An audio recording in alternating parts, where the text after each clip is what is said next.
শীতের সিজনে বিকালে যদি কুড়মুড়ে মুচমুচে কোনো স্ন্যাক্স আইটেম খেতে মন চায় তখন এই রেসিপিটি কিন্তু আপনার জন্য পারফেক্ট।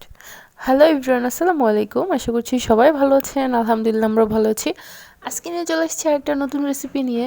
তো এখন যেহেতু শীতের মৌসুম, এখন বাঁধাকপিটা তো আমাদের সবার ঘরেই অ্যাভেলেবেল পাওয়া যাবে।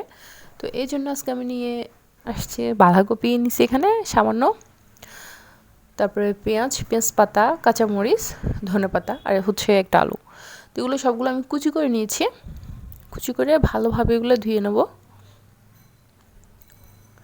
এরপরে এগুলো ধুয়ে নেওয়ার পরে এখন এখানে আমি দিয়ে দেব 1 বাটি হচ্ছে এটা চালের গুঁড়া। এটা ফ্রিজে ছিল, ভিজা চালের গুঁড়া, যার কারণে এটা এরকম দলা পেকে আছে। এখানে পানি দিলে এটা ছুটে যাবে, সমস্যা নেই। তো এখানে আমি দিয়ে দিচ্ছি 2 টেবিল চামচ পরিমাণ ময়দা, আর দিয়ে দিচ্ছি আধা চা চামচ পরিমাণ হচ্ছে যে কালো জিরা, আর খাবারের সোডা সামান্য, মানে বেকিং সোডা, স্বাদ মতো লবণ, আর হচ্ছে 2 চা চামচ পরিমাণ চিনি। তো এখানে দিয়ে দিচ্ছি আমি 1 চা চামচ পরিমাণ হলুদ গুঁড়া, আর হচ্ছে 1 চা চামচ পরিমাণ মশলা গুঁড়া। তারপরে এখানে নর্মাল টেম্পারেচারে পানি দিয়ে, মানে সামান্য অল্প অল্প করে পানি দিয়ে এখানে আমি একটা ডোর মতো করে নেব, মানে একটা ব্যাটার করে নেব।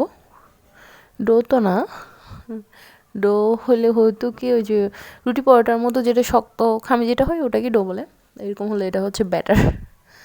তো যাই হোক, এই যে এখানে আমি একটা খুবই ঘন একটা ব্যাটার করে নিয়েছি। আপনার দেখেই বুঝতে পারছেন এটা কেমন হয়েছে।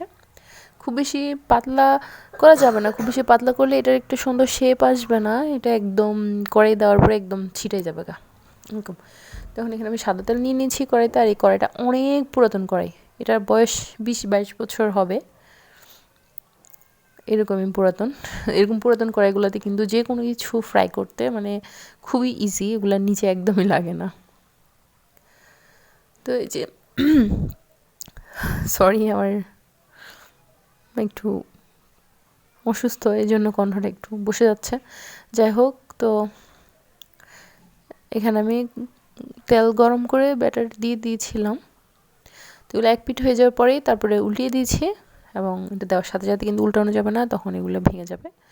এক পিঠ শক্ত হয়ে আসলে তারপরে উল্টিয়ে দেবেন, এরপরে উল্টিয়ে পাল্টিয়ে মুচমুচো করে ভেজে নেবেন আপনার পছন্দের কালার যতক্ষণ না আসে।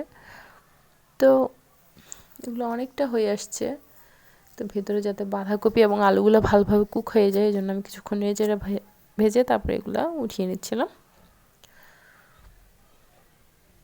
আর এই যেগুলো কি সুন্দর কুড়মুড়ে স্ন্যাক্স হয়েছে, এটা হচ্ছে যে বাঁধাকপির পাকোড়া। তো শীতকালে এটা অনেকবার খাওয়া হয় আমাদের ঘরে, বাঁধাকপির পাকোড়াটা। তো এখানে কতগুলো তো নামিয়ে নিছি, এখানে আর কতগুলো দিয়ে দিছি। তো এগুলো সেম প্রসেসে ভেজে নেব উল্টিয়ে পাল্টিয়ে। তো বাকিগুলো ভেজে নেব। এখানে অনেকগুলো পাকোড়া আইটেম হয়েছে, তো এর মাঝে আমি একটা ভেঙে দেখাই দিই যে আসলে এটা কতটুকু মুচমুচে হয়েছে, আর ভেতরে জাস্ট অসাধারণ। আলু এবং বাঁধাকপিগুলো কিন্তু খুব ভালোভাবে কুক হয়ে গিয়েছে, এটা খেতেও কিন্তু জাস্ট অসাধারণ ছিল। আর যে কাঁচামরিচের আর পেঁয়াজ পাতার যে টেস্টটা মুখে লাগতেছিল, এটা তো জাস্ট অসাধারণ। এটা কেউ যদি বাঁধাকপির এই পাকোড়াটা আগে কখনো ট্রাই না করে থাকেন, এটা কিন্তু অবশ্যই ট্রাই করবেন, এটা খেতে খুবই মজা। আর আমার চ্যানেলটা প্লিজ সাবস্ক্রাইব করে দিবেন। ফেসবুক থেকে দেখে থাকলে আমার পেজটি ফলো দিয়ে রাখবেন, এবং আমার ভিডিওগুলো লাইক কমেন্ট শেয়ার দিয়ে রাখবেন। আর ততক্ষণ পর্যন্ত ভালো থাকবেন সবাই। আল্লাহ হাফেজ।